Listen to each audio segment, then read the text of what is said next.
What's up, everybody? Welcome to the Kinda Funny Games Cast, episode 143. I'm one of your hosts, Greg Miller, alongside one of the coolest dudes at Xbox, Albert Penello. One of the... Yeah.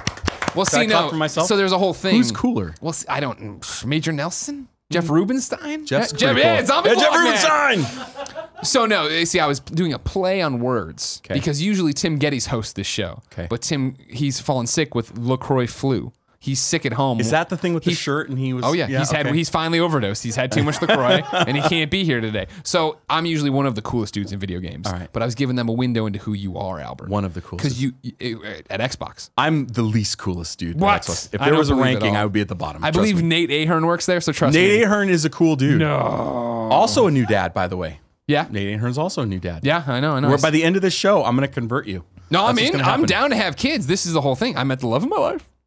Jean-Pierre Saint-Onge Miller. Married her in May. 6-month anniversary today. Oh, congratulations. And no, she as soon as she said she wanted kids, I'm like, yeah, whatever you want. She's like, I want half your Whatever money. I'm like, you here wanna go. do. Whatever Just you need. Let's drop just it do down. it. Yeah. Albert, Yes. this is the Kinda Funny Games Cast. This is a sweet gig, as I've mentioned. This is Thank you. great setup you guys have.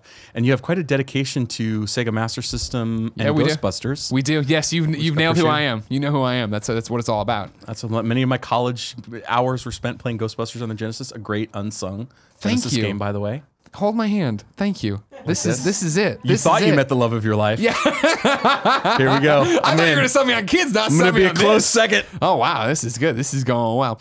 Every week on the Gamescast, we get together and talk about the things we love in video games. We have a lot of fun. We put it up early on patreon.com/kindafunnygames. So if you can support it over there, that'd be great. You'd get it early. You'd have a good time. And you get a whole bunch of cool perks and goodies, including early access to Party Mode, which is a great Let's Play series. If you don't want to give us any money, though, no big deal. You can go to youtube.com/kindafunnygames. Get it each and every Monday when we post it as one big video and then MP3. Now, Albert. Yes. What is your job title at Xbox?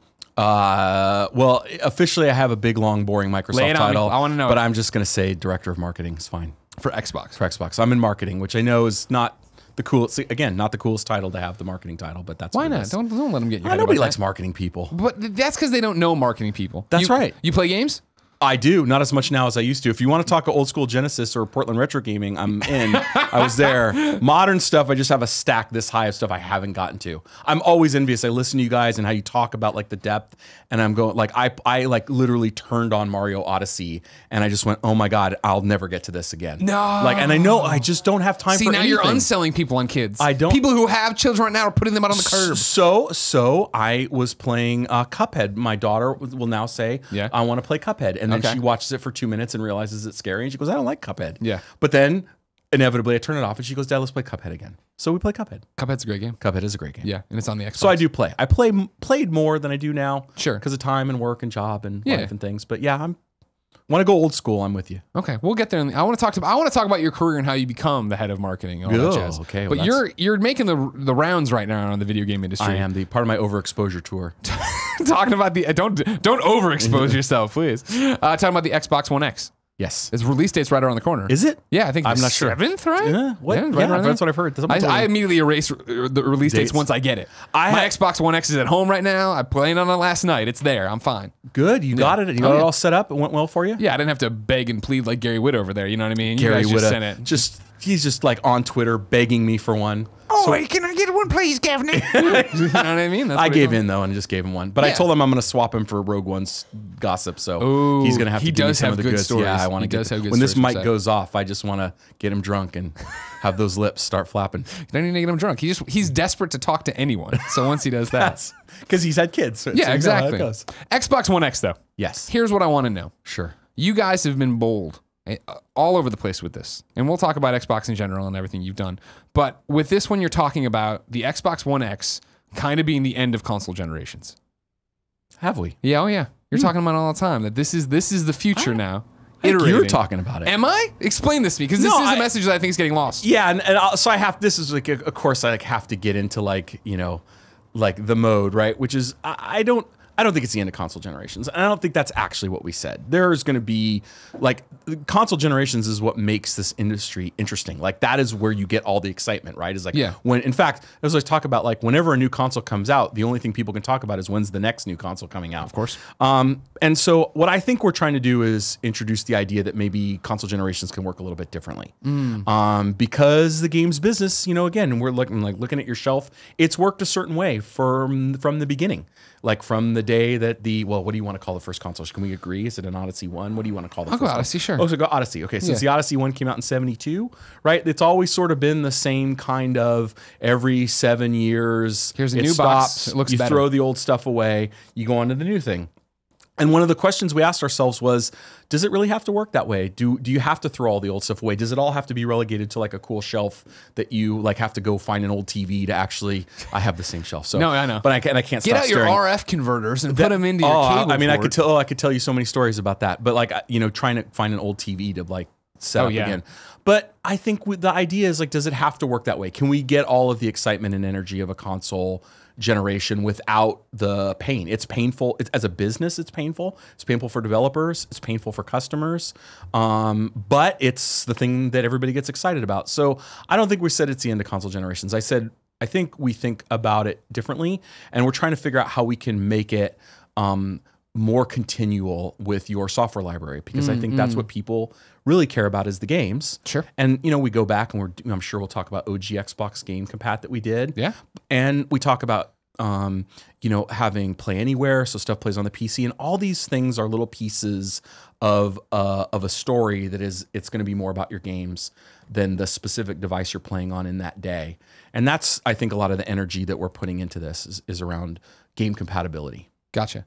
What I like about everything you just mentioned is the fact that it touches on what I think is your strongest step forward with Xbox, right? And from the launch of the Xbox One, even to now where we are, is the fact that I've been saying on the shows for quite some time that quietly you guys have been making all the right decisions. And you've been building this foundation that I don't know when, but I feel like a domino's going to topple or something's going to happen, or maybe it's just PUBG's finally out and everybody's ready to go, where it's going to be a no-brainer if you don't already have an Xbox One that you'd want to go get an Xbox One. Because for me, backwards compatibility, such a big deal. Games Pass, such a big deal. Yeah. The way that you are supporting these devices and talking about that it'll play here, it'll play there, it'll do this, the Play Anywhere stuff, you're giving people a reason to not play the games on your system necessarily, but exist in this ecosystem. And I think that's what it's all about, right? You talk about today, Housemarque putting out this statement, right, of how they called it the death of the arcade game or whatever. And they're done making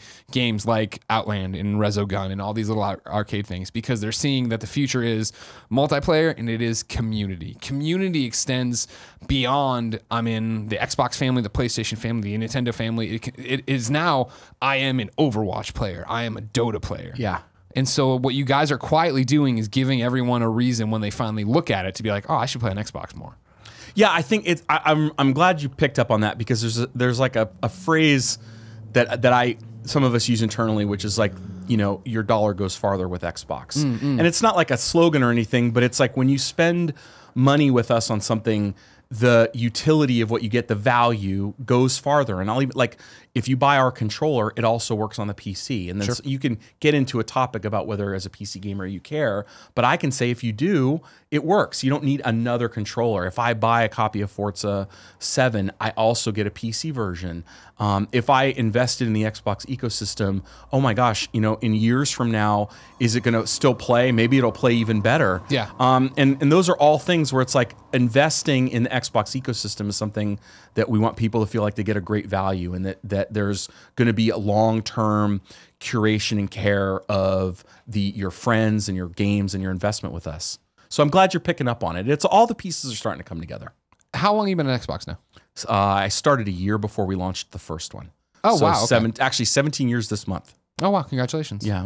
Well, it's a Pyrrhic victory. Hey, you're old. Yeah, you're looking at me, you're like, I remember when it didn't look like this. This is what it was. Right. I remember 4x3 in tubes. When you start right before the original OG Xbox, are you expecting Xbox to become this brand that is it going to be successful? Are you worried about your job in a year, 2 years after launch? Well, for me, personally, I actually been in the games business for even longer than that because I was at EA for 6 years before that, and I was at Sega many eons ago, even before that. Okay. So I think like every paycheck I've ever received as a could be it. working person has been in the games business. Okay. In some form or another. And so, because back in those days, it was just like, oh, are you local and you know how to play games and you can speak in complete sentences? You've got a job. Yeah. Come test games or answer telephones or something. So that's how I got started. Just started working my way up through the business. Well, did you go to college for? I did. games? I was actually an art major. Okay. And then I got in a car accident and got a job answering phones at Sega one summer. That's a true story. That's a different story. Well, we're doing a podcast all about you and Xbox. So come on, now we're into it. How does it's a that true work? story. So this is going to be highly embarrassing. So I was all we one of do those it kind of funny. Don't worry. I was one of those kids that would call into the customer support lines and beat the games. I was that dude. I'm sorry. I was only child. Oh, you call and be like, I need help on this. No. boss. No. I would call them and say, hey, I just beat this game and you guys don't know how to beat it yet. So I would actually beat the games before they would, and then they would write down how to do it. And then You gave away the content for free. I did back Terrible. then. Well, and it was also a toll call too. So that's how dedicated I was. It's like, I'll make a toll call as a teenager. And so this is going to sound silly. I was on a break from school. My buddy and I were going to come up to the city because I'm from the Bay Area. So I grew up in San Jose. And I'm like, oh, let's go to Sega. Like, that's a thing you could do. Sure. Like, we'll just go to walk Sega. in. It's not a company or anything. We'll just walk in and take a tour. There's got to, and so I walked in with my friend and they're like, who are you? And I'm like, I'm Albert and I want to see Sega. And they're like, do you have a parent that works here or something? Why are you here? I go, no, I just like Sega. And then I said, and I knew some people that I talked to on the phones and they're like, dude, get out of here. And so, well, that didn't work. So we go out, and as I'm backing out, this guy hit me. I hit him and totaled his car. Jesus. And Backing out? I backed out. Well, he was speeding. Okay. And I was. So it's really his And fault. I was a terrible Okay. driver. And no, so I'm a teenage driver. I'm like all shaken up because I didn't get to go see Sega. And so I back out. I told this guy's car. He's on his way to his brother's wedding, and his name was Greg Suarez. He's still in the business. Greg, if you're listening, hi Greg. I owe you everything. Greg went to the same college that I was going to. He stayed in the same dorms that I was living in. And he asked, why are you here? Assuming I was the kid of someone. And I was like, I love Sega. And he's like, all right, well, just bring me money and we'll introduce you to some people. So he came up. I paid him off for the car. It was a piece of junk. And I paid him off. And he took me on a tour. And 2 weeks later, I started answering phones. So that's how I got my start in the video game business. That's right. Wow. And it's been just a meteoric rise since then. Over many decades. Over many decades. The overnight success More like a of comet Albert. that orbits. Yeah. I would say than a meteor. That went a really different direction It went because a you were total- like, I was majoring in art and then I got in a car accident. I thought you were gonna like break your wrists and you couldn't draw, so you're just like, I don't know how you play games in either. Broke but you my know legs, what I mean. broke my legs. You broke your legs. Couldn't walk to class. That's okay. No. So that's how I got my start. And then, of course, the funny part is I'm reading the books and like a bunch of stuff in there was stuff I had written by calling in over the phone. So I'm like, like some reading kid keeps coming my in own and tapes. doing Here's how you this. beat Ivan Drago in the Master System version of Rocky. I'm like, oh, I did that. Wow. That was me. So yeah, there you go. That's So my you, start. okay, so you start at Sega answering phones. Yeah. Then what happens? Like they notice that you're really good at games. Well, then I I think what it is in those days of the games business, it's so much different. It was like so much a hobbyist. It was like people who, if you didn't work, like if you wanted to sell video games, you want to be in toys. So it's like a lot of ex-toy company people. I think Kalinsky was like ex-Hasbro or Mattel. Okay. A lot of those guys were ex-toy guys. And it was like, there was no video game industry. Like it was a toy thing that toy people sold. Everybody just did everything. So I was just like a kid who's like, I loved it. And anything that I could volunteer for, if there was an extracurricular activity, I was in. So I wrote articles, I did testing, I took screenshots, I'd go set up little events at local whatever schools and do little events at Sega. And what it really did is it gave me a good sense of what a career in the games industry could be like. Okay. And I'm not smart enough or creative enough to make games. I don't believe that. No, trust me, I'm not. But I'm good to talk. I like to talk to people. And so I realized there's this thing called marketing that you could go do. And actually, Greg, many years later, ended up going to EA. and set me up with EA. So I started my marketing totaled career at someone's EA. car there. And No, then, the same guy's car. And yes, by the way, kids, do as I say, not as I do. Please don't go totaling anybody's cars. It all doesn't these always- people are just parked outside EA waiting for people to come out of the parking lot and then just ram There's them. Andrew Wilson, hit the gas. Right. And so it doesn't always work out that way, but yeah, that's how I got my start. And then you just work, right? You just do whatever you can do, and you learn, and you hustle. You just, it's like, hey, we want to be in this business. I want to be part of it. Where can I add value? And there you go. Okay. So then EA, it's a Then Microsoft? EA, and then EA to Microsoft. Yeah. Was it a hard sell to get you to go from EA, someone who's proven that is doing video games, is doing well, to then go to Microsoft? Hey, we're going to launch this weird console. It's funny because at the time, that's the nice thing about being young and dumb is that you're just like, let's go do something. And I think that at the time, wanting to be part of a console launch was something that you just couldn't do because Atari wasn't really in the business. And Sega, Nintendo, and this was even before Sony, were all Japanese companies, and a lot of those decisions get made in the headquarters of the company that they're made in.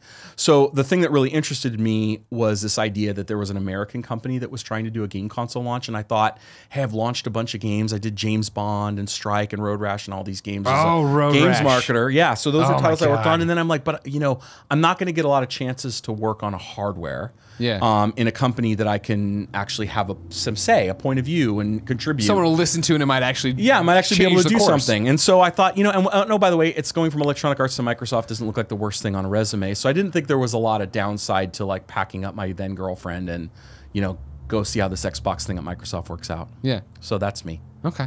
So you go there and then like, It was the best thing ever. Are you worried though at any point?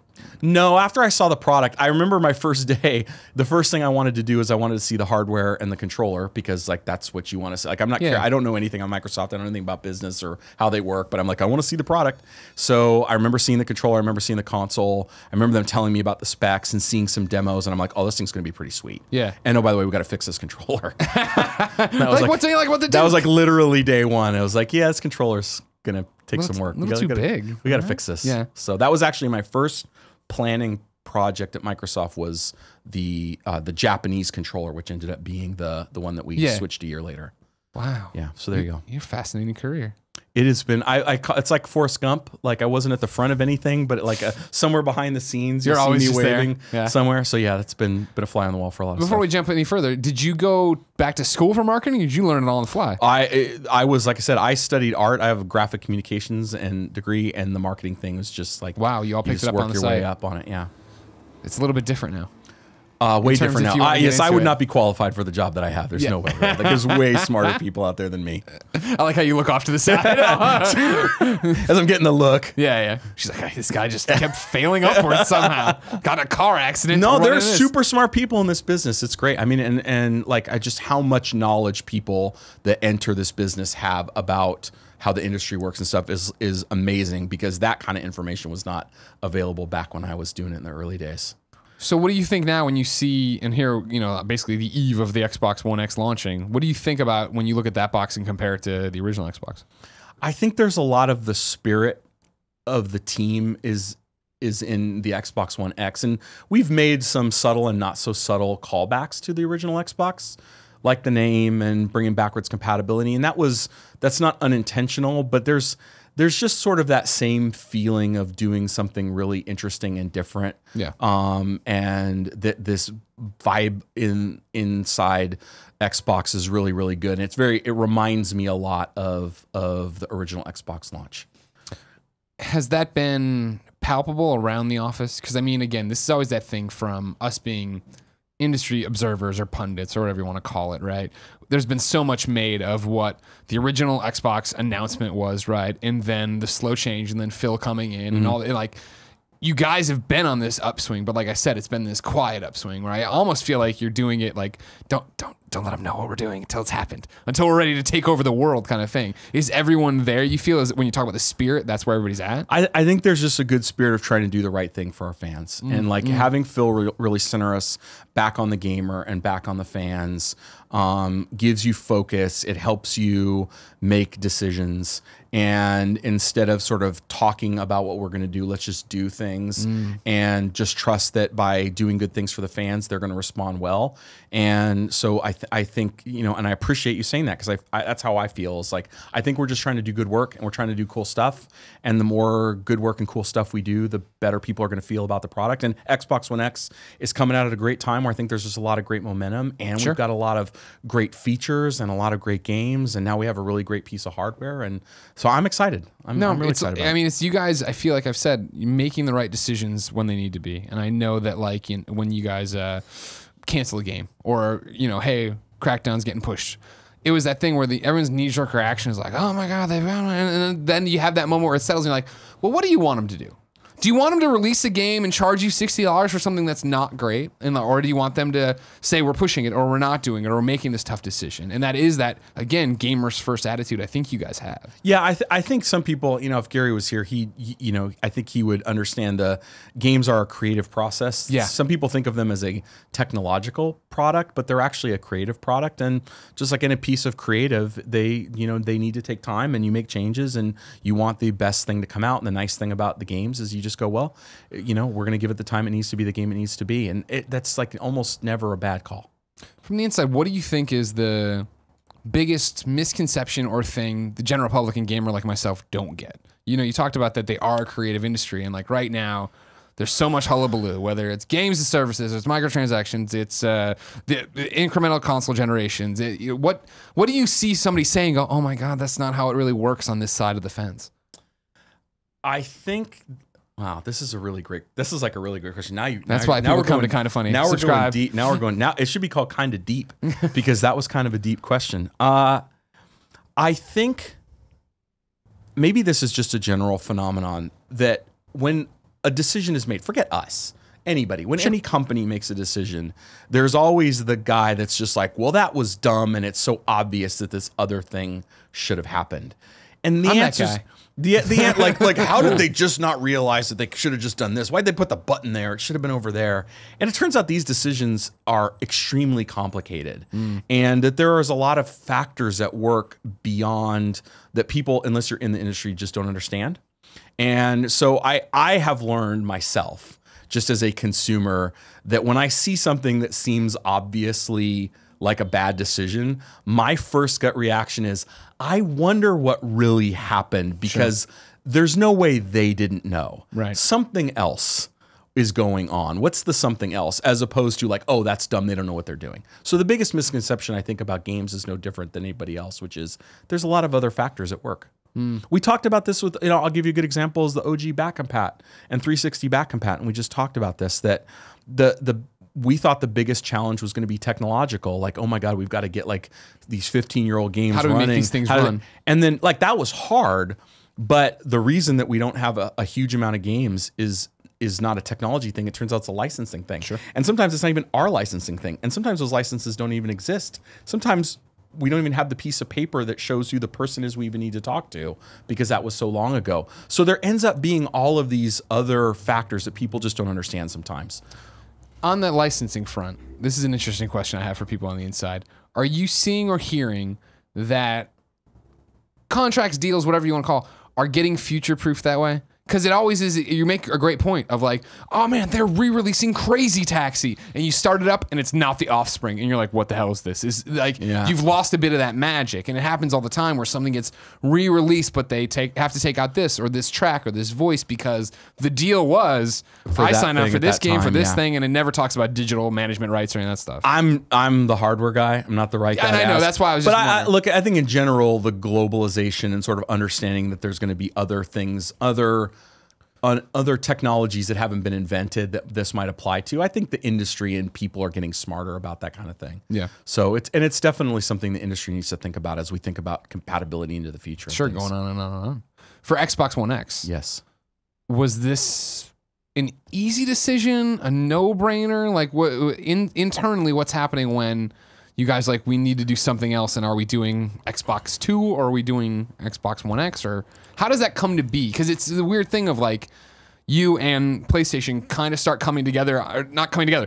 You're very separate, but coming to the same conclusion at the same time. That was, I always say that was the biggest surprise to me is because, I'll be honest, I thought we had this locked down. I thought we were the only ones doing this. We got the tiger with the tail. I'm like, we're the only ones. No one knows. We're going to surprise the world. And it's like, oh, they're doing it too. Oh, man.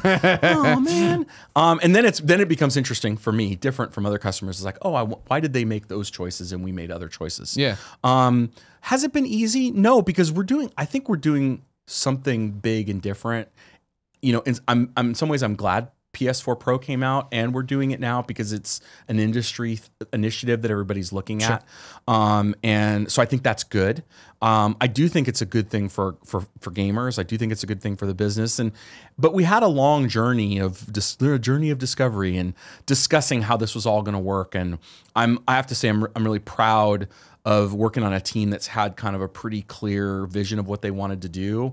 And even though the details change over time, the core idea has remained really, really consistent from when we first started thinking about this. And what is that idea? Well, the core idea was, can we change the nature of console generations? Can we make it easier? Can we get all kill them? Remember, you said earlier on this show. Is there going to be a quote? Yes. If there's a quote, then I'll be asking if there's an extra spot. I'm pretty sure Polygon's already picking it up. An extra spot. We just hired Gary Whitta. We can't bring you on man.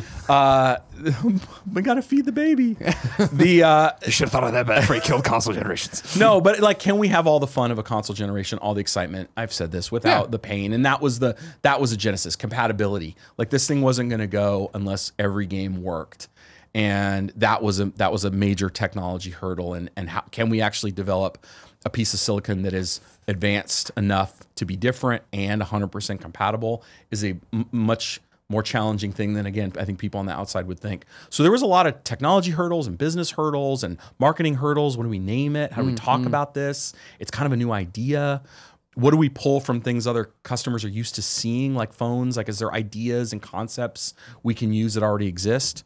And we had a lot of time to really think about those things. And I feel like one of the things I'm happy about is that message has gotten out there and pretty clearly. And I feel like we've been pretty consistent and pretty good about telling people what to expect and then meeting those expectations. Why? I mean, you talk about phones, which I think have changed, obviously, the way we all think of technology, right? As I wait for my iPhone X that I just pre-ordered, right? Perfect time, yeah. Is that one of the motivators? Is it trying to keep up with PC games as they escalate, and especially with you guys doing Play Anywhere and be able to play every... Why the idea, though, of this, we're going to make an Xbox One X rather than the Xbox 2 or rather than jump to this next... I mean, you talk about being good to the gamers, and I know we're kind of there, I think, but I just want to what you think about it. Well, there was a lot of observations that were made and that led to this idea. And so I think part of it was, seeing 4K TVs and talking with TV manufacturers and understanding where that was going to go and believing in it. This is a real thing, right? This isn't like the fad of 3D where everybody's like, that's going to be the thing. We're like, no, it's not. Yeah, and we, sometimes just as people who like technology inside the company, we look at a lot of things and sometimes we go like, yeah, we dig this. We should get behind it. And 4K and HDR and wide color gamut, we saw some early Dolby demos on this stuff and we're like, man, this is awesome. And then you go and you say, well, what are the analysts saying? Oh, it looks like 4K TV is going to take off. And then you start observing wow, the state of the art on PC is really accelerating fast. And man, developers are already creating this content in 4K. They're already building the textures and the worlds and the geometry for 4K. And then you say, well, what are customers going to think? And this is where I don't love to use the phone analogy, but I think it's applicable in that who would have thought you'd be replacing your phone every year or two? Yeah. And, people just got used to the idea that I want the latest and greatest tech. I don't want to wait, but as long as all my stuff comes with me.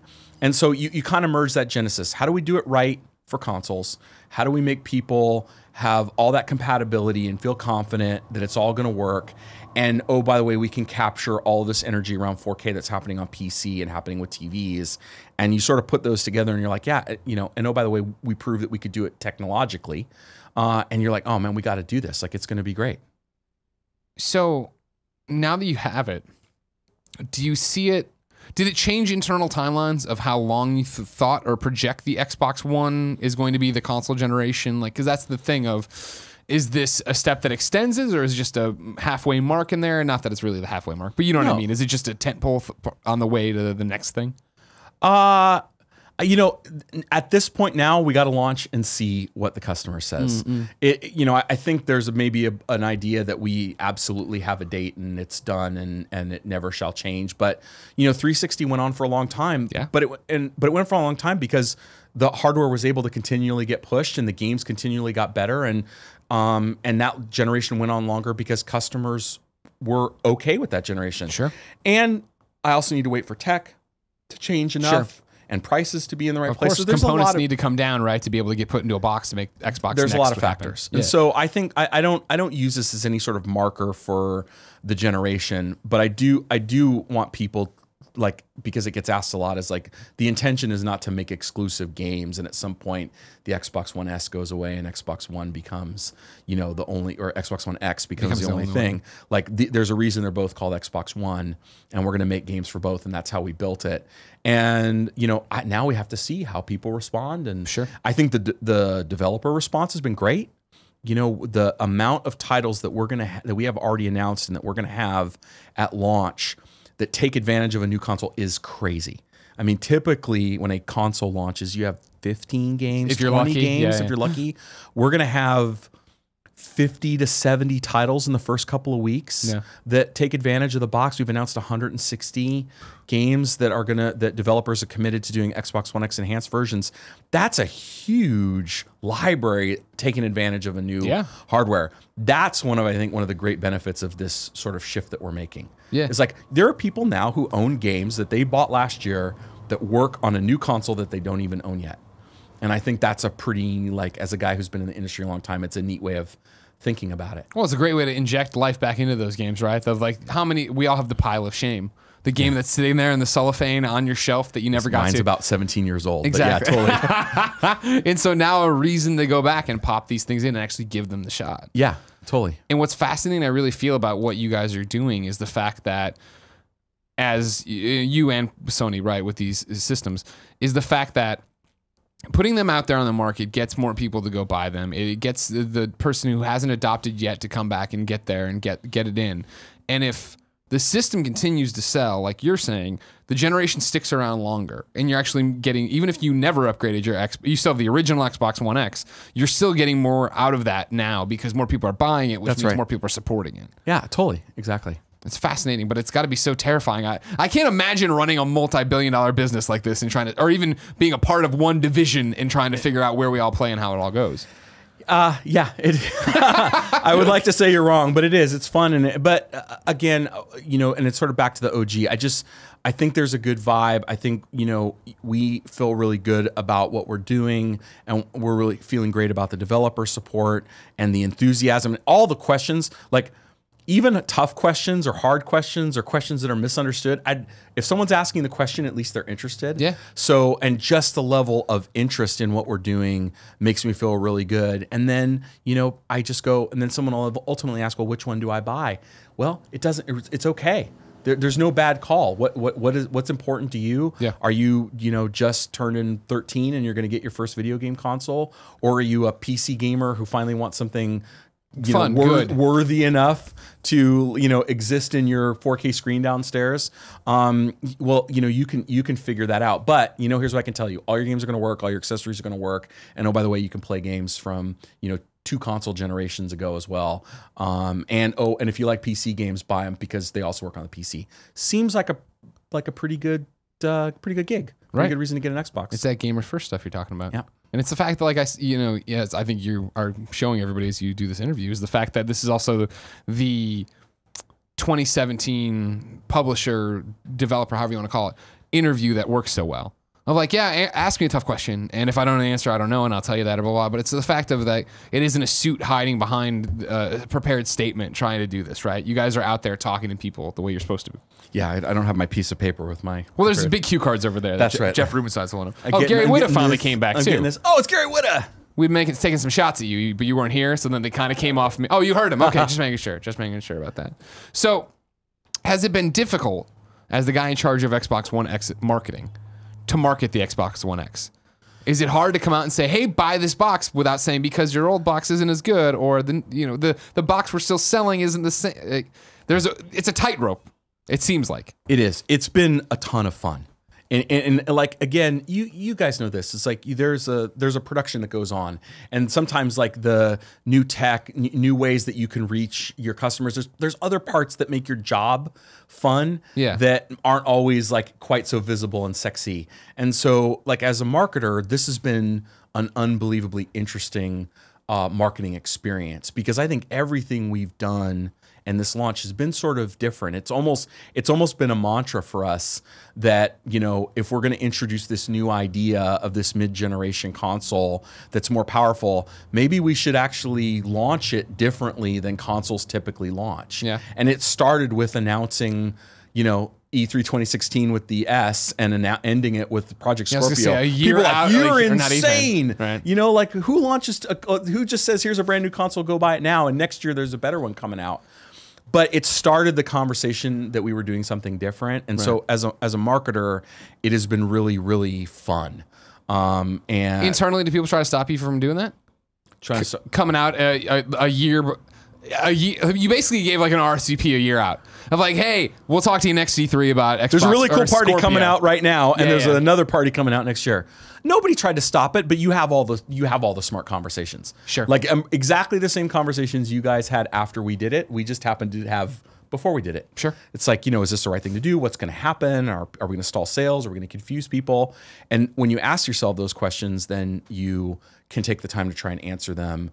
And we were very thoughtful about what information we put out, and it allowed us to start having the conversation we needed to have right off the bat, which is, no, we did this because it's all going to work, and we want customers to know it's coming because we're doing something different here.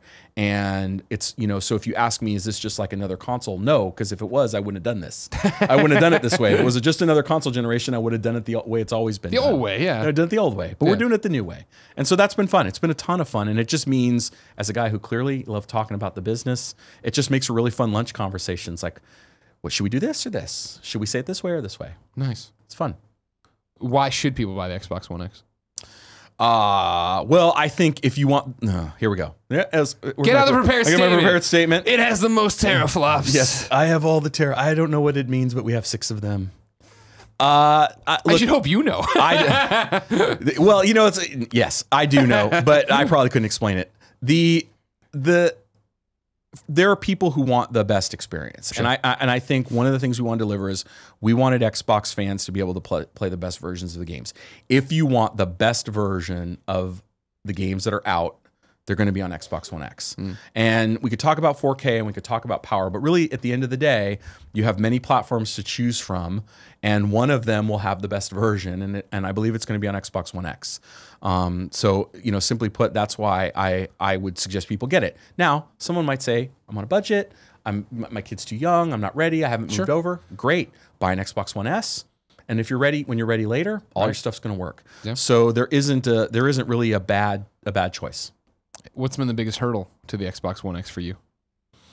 The biggest hurdle has been explaining to people that that a 4K TV is not required. When you're on the forefront of 4K and you're talking about 4K Blu-ray and 4K, and in fact, I was just talking about this with Mr. Witta earlier, is like then people want to just pattern match and say, well, I don't have a 4K TV, therefore the Xbox One X is not for me. Yeah. And you go, well, that's actually not true. And now let me explain to you why all this stuff that we're doing is also going to apply, but slightly differently on a 1080p TV as well. So that's probably been the question that I get the most, and I completely understand why people ask it. And then you have to get into a little more detail about why a 4K TV is not required to enjoy an Xbox One X. Sure. I feel like that for me, I mean, when this starts with the conversation with PlayStation 4 Pro, right, is the thing of like, well, I don't need that. Like, I don't have that, and I don't do it. For me, it strikes such a similar balance to when Xbox 360 launched. And I remember looking at it, I'm like, oh, that's really cool.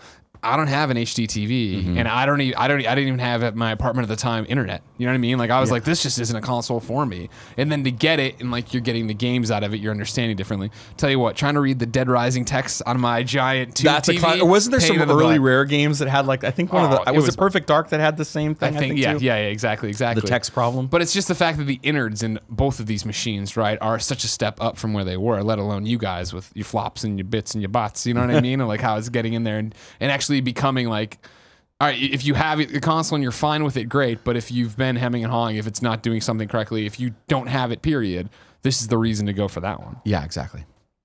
So then, Xbox One X comes out. Pretty much by the time people see this, what's the next step for you then, as a marketing dude at Xbox? What happens for you? Well, now the day-to-day boring marketing work comes in. But now, after we launch, then it's going to be a lot about the games that are coming out. We've got a great lineup of titles this holiday. We've got a bunch of games coming out in H2. PUBG is going to be, that's a whole thing in and of itself. Like, I was talking to Witta today. I was like, well, the Xbox One X will be at home so I can play it there. And then I'm going to bring the Xbox One S to work and put it on the desk. So I'm ready to play whenever it's ready.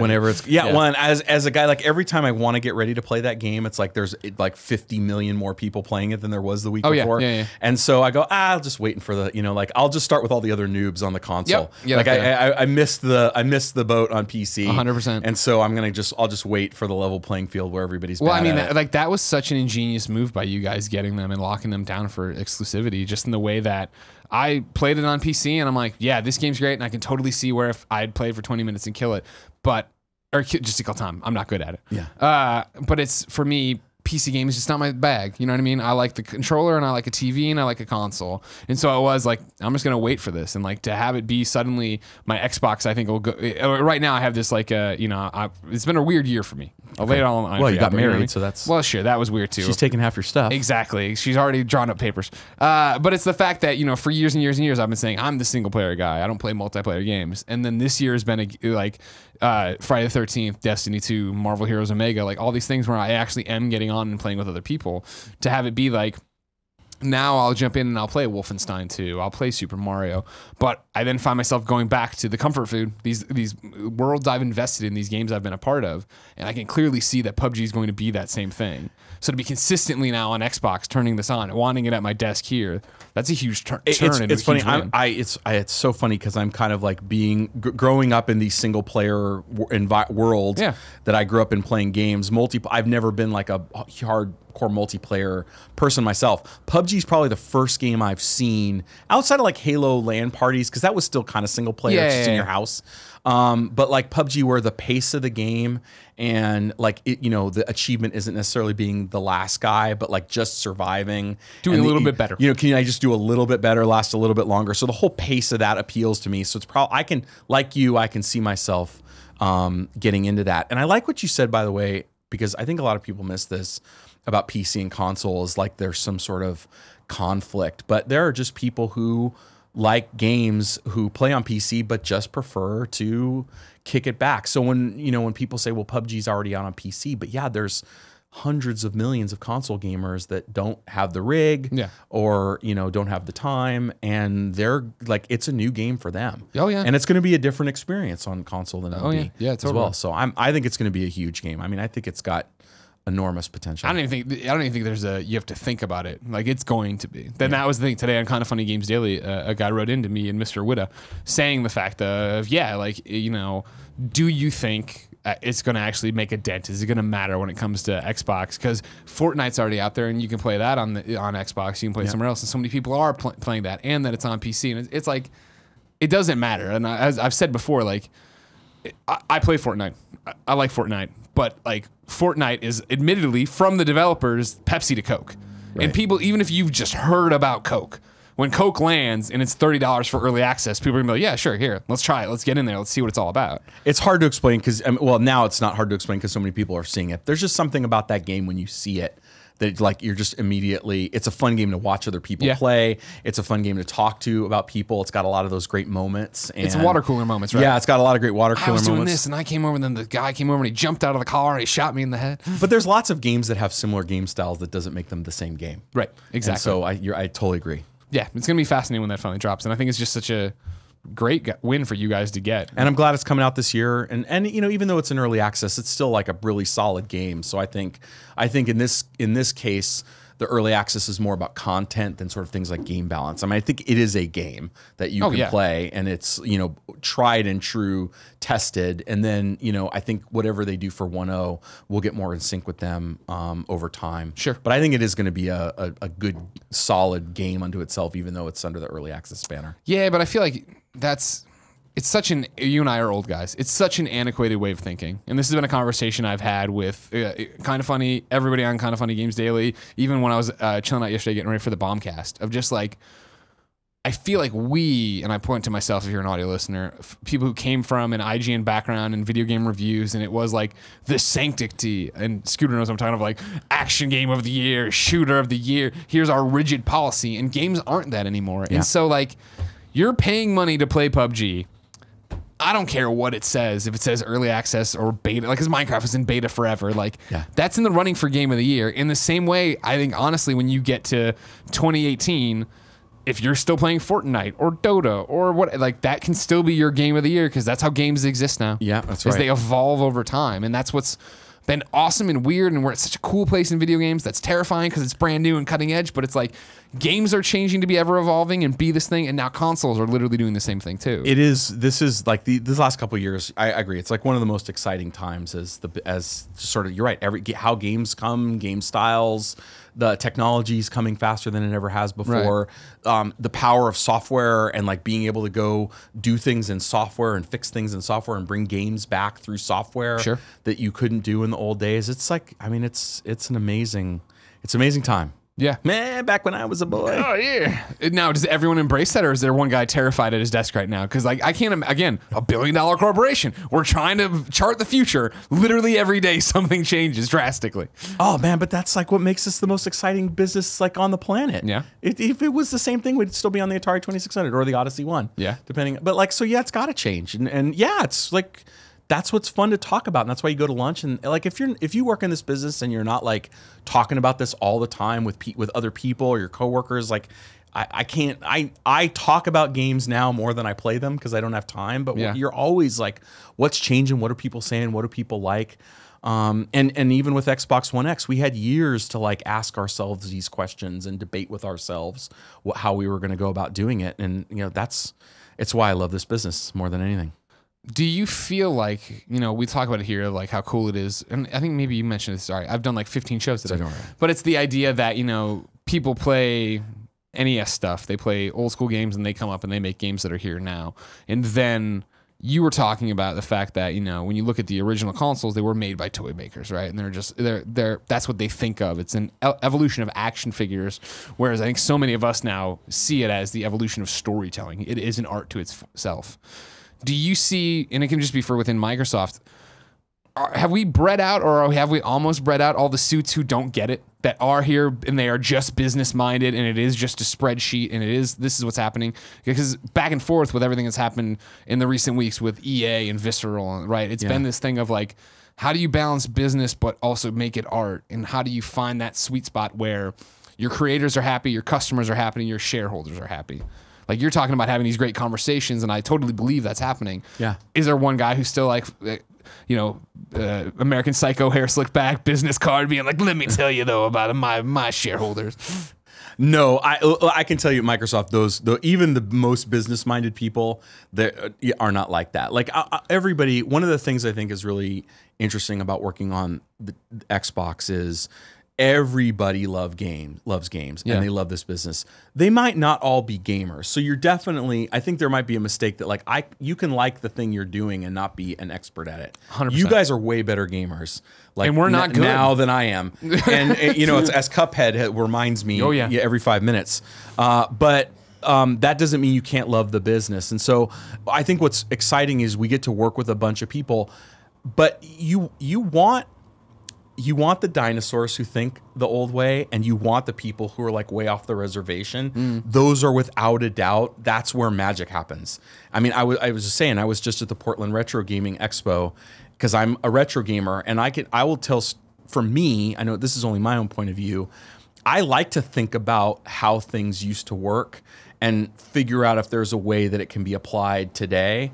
And then also go hear about things like Game Pass and hear about all these new types of business models and free to play. And then there's got to be a place where these things come together. And when you can do it right, then you're really doing something amazing. And I want to hear from the guy who's like, we always did it this way. It's never done any other way. You can't change it all. And then I want to hear from the greasy guy that's like, let me tell you about the land I'm going to sell you. And then ultimately you go, hey, somewhere in the middle here is a great idea. Yeah. And those kind of conversations are the most fun conversations. So we talked about your car accident that led to your amazing job. Nowadays, something I see all the time and that I think is so great is so many people that listen to our shows or watch our shows want to break into the industry. And I often get I want to do something in the industry, but I'm not a developer. I'm not a writer. I'm not the creative type. I am marketing. I am something of that branch. What do they need to be doing? What do you look for in someone who wants to come work at Xbox? It's way harder than it is, but there's also a lot more opportunity. In the old days, if you didn't live in the Bay Area, then you could have pretty much forgot it. It's kind of like breaking into Hollywood and not living in LA. All the game companies were in the Bay Area, and I was fortunate enough to be in the Bay Area. And frankly, just liking games and wanting to work there was enough in those days. Today, the industry's bigger. It's all over the world. It's all over the country. But I think people have so much more of an opportunity to create. Like there was no outlet to show that you were passionate about gaming. And it's not just about being a great gamer, but having interesting insights. My favorite thing now is to go online and look at the comments and try and pick out people who are coming up with interesting points of view on things. Yeah. And those outlets didn't exist. So my advice to anyone that wants to break into the video game industry is be part of the industry and try and create something. Try and do what you guys are doing. Get out there, be involved, play, participate, communicate, create something. And I see a lot more people breaking into the business that way because, man, this guy's just hustling. He's working hard. Passion recognizes passion. Yeah, I think that's what it is. And so there's different ways to express your passion now that didn't exist in the early days. Interesting. And that's not just about being great at games. It's like a passion for everything that people are doing. Sure. Yeah, like even though it's harder, right? I mean, people who see somebody who's going to get out there and bust their ass, they're going to come looking for them for those kind of jobs. Totally. So back to Xbox One X. Back to Xbox. Right. Bringing it back. What's 2018 look like for you guys? It's looking like it's about a month and a half away. It's looking like it's coming soon. Real quick on you. Yeah. Well, I think next year is going to be interesting because next year we're not launching a new piece of hardware. It's going to be all about the games, and it's going to be. I'm really excited to see what people do with the Xbox One X enhanced games. I think one thing that gets lost on people is we only had the developer kits out right around E3. Oh, wow. So when we talk about having, a bunch of games in the first week and 160 titles, that's just 6 months of work. So the stuff that's going to happen next year when people have had time. So I think there is a lot of headroom for how much more amazing the games on Xbox One X can look, that they're just like on the tip of the iceberg right now. Yeah. And then of course, E3 will be fun and all the new games announcements. And we've got, a bunch of stuff like coming in the first half of the calendar year. I got to get out of my fiscal year thinking that that's coming. State of Decay 2's coming. And don't tease me. Sea of Thieves. Don't tease me about State of Decay 2. There's a lot of good content coming in the first part. And so it's going to be a bigger focus on the games, next year. Oh, that's what you got to do, right? Yeah, totally. That's what it's all about. That's why we do it. Yeah, exactly. Any final words here? Anything else you want to say? This has been a lot of fun. No, this has been great. I really agree. Appreciate it. You're a great guest. I don't know if you know that. No. When inevitably you leave those schmucks behind, which might be shortly after this. Exactly. Well, you can come down here and you can host the show with Gary Wood. I would love to. Gary, you got questions? You want anything in here? You want to shout anything in? Kind of funny games deal? Well, they can't hear you. He says, Oh, look. Oh, by the way, so this guy, right, Gary Whittick, I mean, he's the dream, right? I mean, it's what we all wanted to grow up to be. Gary, like one of our own broke out. So one of our own. So one of the video game industry's own got out and went to Hollywood. There are a bunch of people. That's right. He got out, man. He made it. So proud of him. It's like the Shawshank. I was going to say, he's sending postcards back to us like a Shawshank. But no, I mean, the funny thing is Gary and I sort of orbited, no pun intended, each other because he was on the PC gamer side back in the day when I was at EA, but I was launching console games. A lot of people he worked with, like Chris Charla and Blake Fisher and a lot of those guys now I work with. And we were just reminiscing that he didn't remember that I actually, as a young marketing lad working on Jane's Flight Simulators, actually pitched him some stuff back in the PC gamer days. But I've always known of Gary. And so like, I remember like when Blake was like, oh man, we got to go see Book of Eli because Gary wrote that. We're like, oh, what? He wrote a movie? That's the greatest thing ever. So we all like, everybody back at home, like Blake and Charla, were always like, oh, Gary, he made it. He got out, and then I sucked him right back into Kind of Funny Games Daily. He couldn't get too far. Right back here. Come on back. Thank you for coming. You got to come back at some point, too. Anytime. All right, cool. Also, hey, make the controllers rechargeable. They are rechargeable. You buy I know I got to buy the pack. Just do it. You do it right away. It's a suggestion for 2018. Okay, fine. Okay, I'll get right on it. All right. That's right. They'll ship it next week. Thank you. Whatever you want. Oh, wow. All right, great. I also want a State of Decay 2 Xbox One X like bundle. Like I can design it for you. Yeah. Big State of Decay fan. I don't know if you know. Jeff, did you tell him? I did tell him. Just letting you know. Big State of Decay fan. I threw that out right How's for you. How's the game coming? Is it looking good? I haven't seen it since E3. Guy. I don't see anything. You see games. The hardware's got to play something. It can't be Forza all the time. Yeah, I can. Damn it. All right, fine. All Forza all the time. Albert, thank you for coming by. Awesome. It's been awesome. Xbox really One X pretty much out now. 11/7. Yeah. Come get it. Yeah. Ladies and gentlemen, this has been the Kind of Funny Games cast. Each and every week on a variety of platforms, we talk to you about the video games we love. If you want to watch it early, you can go to patreon.com/kindoffunnygames, where you could watch it live like so many people are right here. Just like I assume Patreon producer Tom Bach is doing. Thank you, Tom Bach, for your support. If you don't want to give us any money and get it early, whether it be live or on Friday when we put it up as one big audio and video, you don't have to worry. We put it up for free on youtube.com/kindoffunnygames. So subscribe, like, and share, and podcast services around the globe. So rate them there and do all that stuff. There's like a lot of homework for this show I give you of like rating it and like show it to your friends. Your mom cares about Xbox. Go tell her about it. That'd be helpful. Tweet at Ryan McCaffrey that he should watch this and break out news stories. Actually, I guess that's Goldfarb's job. Maybe even Dornbush. I don't know how IGN does it anymore. Until next time, it's been our pleasure to serve you.